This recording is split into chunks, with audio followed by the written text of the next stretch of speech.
Hello, Life Point Church. We're in the middle of Holy Week and looking each day at the things that were going on around Jesus and the disciples. And so talking today about the Last Supper. And as I've been giving some thought to this, you know, it's quite evident that the disciples were confused and fearful.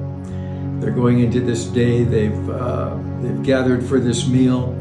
Jesus washes their feet. Here's their great Messiah, the rabbi, and he humbles himself and washes their feet. And they're probably thinking, "Oh my goodness!" And then he's talking about dying. I'm going to die. I'm going to be killed. I'm going to rise the third day. They weren't getting that yet, obviously. And then he says this: "One of you will betray me." And he says, "Woe for that person that betrays me, because it'd be good for that person to have never been born." So that'd be kind of quite an ominous thought. It would only add to their confusion and fear. In fact, they're going around the room saying, "Is it I, Lord? Is it I?"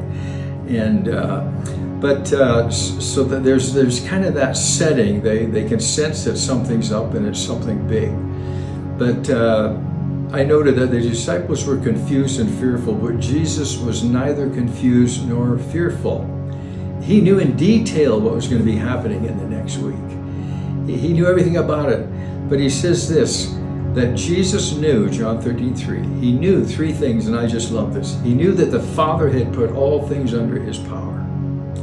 He knew that God had put all things under his power.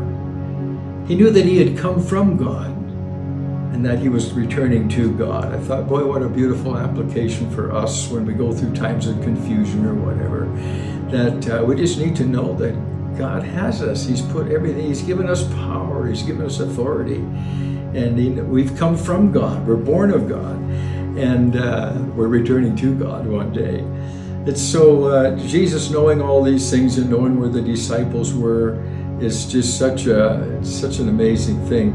But I was also thinking about the communion that night, because we all have celebrated communion, most of us many times, but they didn't realize that they were standing at the crossroads of history.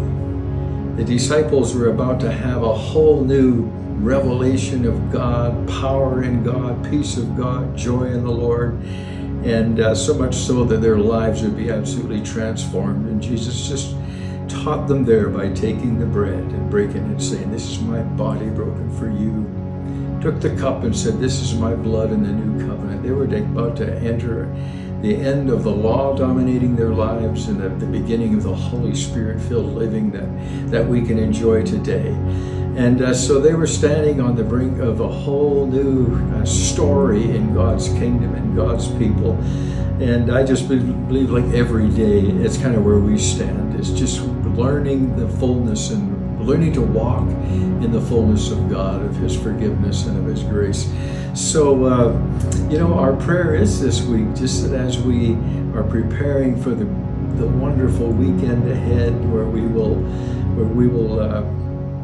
be meeting on Friday night, on Good Friday, to remember and to rejoice, to humble ourselves before the Lord, and then meeting on Sunday to rejoice in the resurrection. I just feel it all over me now, just a sense of anticipation about what's coming.